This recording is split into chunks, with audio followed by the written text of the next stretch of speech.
திருச்சி மாவட்டம் திருவள்ளர்சோலை பகுதியில் ஹோட்டல் கடை நடத்தி வரும் இரு வெவ்வேறு தரப்பினர் தொழில் போட்டி காரணமாக ஒருவரை ஒருவர் தாக்கிக் கொண்ட சம்பவம் தொடர்பான சிசிடிவி காட்சிகள் வெளியாகியிருக்கின்றது.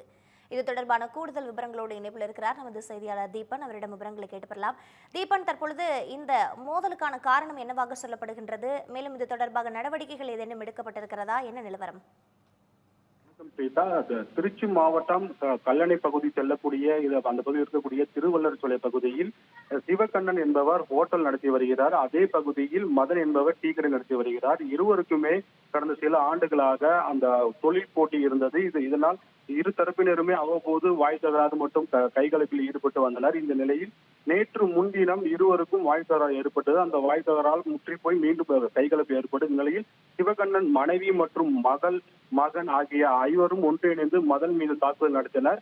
அந்த தாக்குதலின் போது அருகில் இருந்த மதனுடைய மனைவியும் மதனும் இணைந்து அந்த மற்றொரு தரப்பு மீது தாக்குதல் நடத்தினர். இதனால் இரு தரப்பினரிடையே மோதல் ஏற்பட்டது. இதனால் பெரும் பரபரப்பு ஏற்பட்டது. இதைத் தொடர்ந்து அருகில் இருந்தவர்கள் அவங்க இருவருக்கும் இடையே நடைபெற்ற பிரச்சனையை விலக்கி வைத்தனர். இது தொடர்பாக அந்த பகுதியில் இருந்தக்கூடிய சிசிடிவி காட்சியில் இருவரும் அந்த சண்டை போட்டுக் கொண்டதும் வாக்குவாதம் செய்ததும் போன்ற அனைத்து காட்சிகளும் அந்த சிசிடிவி காட்சியில் பதிவாகி இருந்தது. தற்போது அந்த சிசிடிவி காட்சி சமூக வலைதளங்களில் வைரலாகி வருகிறது. அந்த சிசிடிவி காட்சியை வைத்து ஸ்ரீரங்கம் போலீசார் இருவரும் மீதும் வழக்கு பதிவு செய்து தற்போது விசாரணை மேற்கொண்டுள்ளனர்.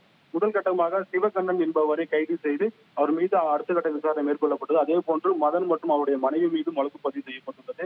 சிவகண்ணன் மனைவி மற்றும் இரு மகள்கள் மீதும் வழக்கு பதிவு செய்யப்பட்டு போலீசார் அடுத்த கட்ட நடவடிக்கை எடுத்து வருகிறார்கள். மேலும் இதற்கு முன் விரோத காரணமா அல்லது வேற ஏதோ ஒரு காரணமா என்பது குறித்து பல்வேறு கோணங்களில் போலீசார் விசாரணை நடத்தி வருகிறார்கள். இருந்தாலும் ஒரு பட்டப்பகலில் கல்லணை பகுதியில் எப்போதும் பரபரப்பாக இயங்கக்கூடிய அந்த பகுதியில் இரு தரப்பினரிடையே ஏற்பட்ட மோதல் வந்து அப்போது பெரும் பரபரப்பை ஏற்படுத்தியுள்ளது.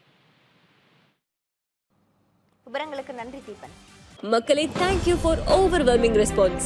நம்ம G Square Aranya record breaking success of phase 1 sold out. அதுவும் வெறும் 56 hoursல. உங்களுக்காக இப்போ phase 2 is open now. Launching G Square Aranya at Poru, bang on Chennai bypass service road.